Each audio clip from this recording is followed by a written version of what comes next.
Hey guys, I want to give you something to think about today. And I want to use this illustration. So stick with me through this little story to get my point, because I think you'll walk away with something. And here it is. Here's my illustration. Back in 1896, we were about to elect a new president. And the new man that we would have in office was extremely important because our nation was in a depression like none other. And our nation goes through depressions in different times, and some are more acute than others. But this one was really hard, really hard. And we had two main runners in that election, and we had to get the right one. The two men were William Jennings Bryan for the Democrats and William McKinley for the Republicans. Now, the main issue during that election was, should we have a silver standard economy or a gold standard economy? And the underlying differences in those two are, with a silver standard economy, people could get a quick fix. They could automatically become a little more wealthy than what they were already.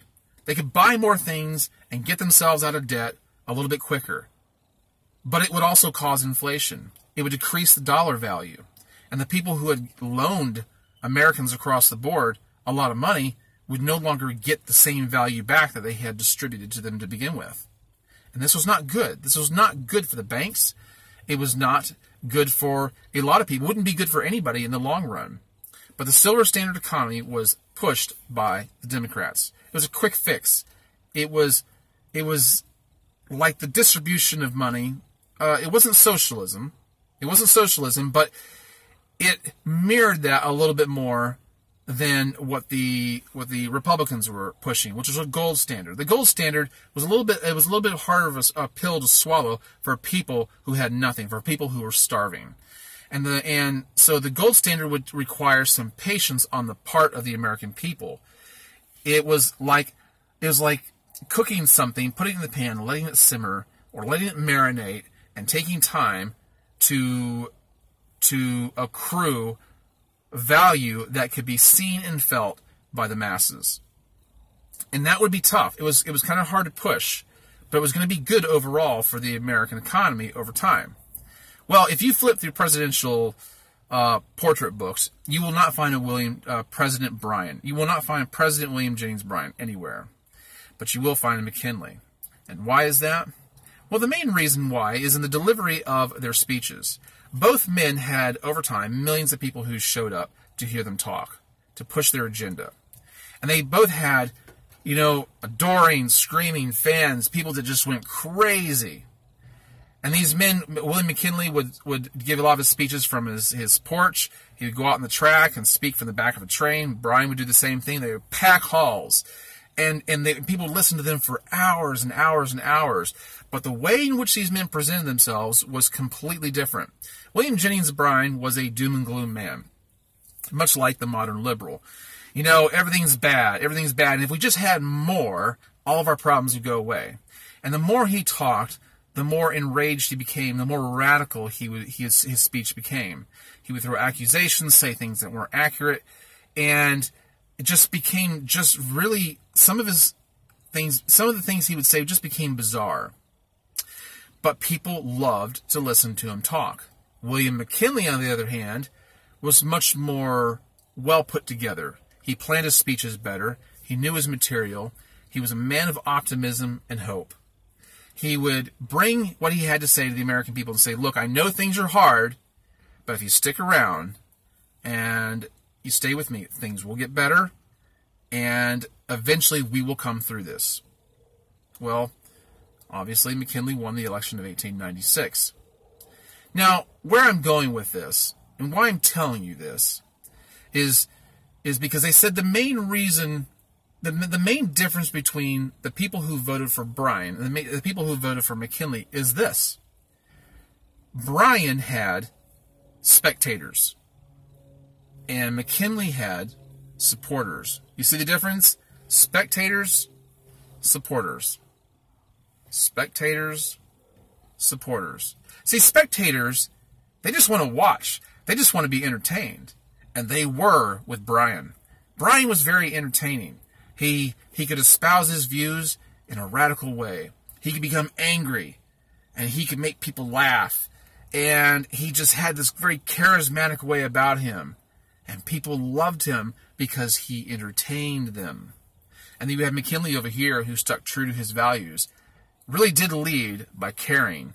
Really did lead by being rational and sticking to his plan, even though he may not win. At least that's how he felt then. But people could support McKinley because they knew he really cared about them. And so that's where I want to go with this. Who are the people in your life? Do you ever do an honest inventory of the people that you have in your life? Now, the people that you rub elbows with the closest are probably your family, right? Your wife, your husband, your kids. And it's pretty easy to know how to handle those. With your spouse, you're there to love, support, partner up with, and the idea is to go through your whole entire life like that. We know that's how it's supposed to work. We hope that's how it's going to work. With our children, we nurture them, we morally lead them and guide them, and we help them to grow into responsible, well-adjusted adults in society, right? With other people that we call friends, it's perhaps a little bit different. We might have friends at work, and we might have friends outside of work, and those friends are completely different. But sometimes we mistake how they think of us. Sometimes we mistake how we think of them. And we forget what our role is because we're misled into believing that we have more clout with people than what we really do. We don't understand our role necessarily. And this is where the rubber meets the road. Are people merely entertained by you? Or do they support you? Now, you don't get to choose whether you have spectators or supporters. You don't get to choose that. All you get to do is influence people by picking the path that you want to go down, by whether you want to speak true to your values, live true to your values, or if you're just more concerned about being popular, or if you're just more concerned about being charismatic, or if you're more concerned with how you're looked at, with just, you know what I'm talking about. I can't even put it into words right. I'm just trying to convey to you what hit me when I read this. What matters to you? Because you might have friendships that where you thought you had somebody that was a really close friend, you're really tight, something happens, and they weren't as supportive of you as you thought. They might have done something to really convey that. It might have been outright betrayal or just apathy. We don't know. I mean, sometimes it's hard to figure out what happened. But the difference might lie in that they were more of a supporter than they were, more of a spectator than they were a supporter. Do you get what I'm saying? Because I've really had to question myself.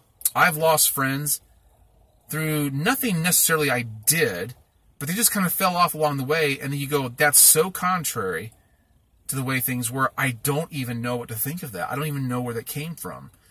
And then you have to stop and realize I may have just been more entertaining. They might have just liked watching my life to see what was going to happen next. See, that's what happened with Bryan. People showed up in droves, in millions, just to find out what the next thing was that was going to come out of his mouth. Is your life so filled with drama? Is your life so filled with trying to entertain people, trying to be cool, trying to have a certain appearance, than it is just trying to be a person of influence by being true to your values? Now, like I said, you can be true to your values and still just be sheer entertainment for people. But learn to understand the difference between those two kinds of people and know who your friends really are. That's how you figure it out. All right, guys.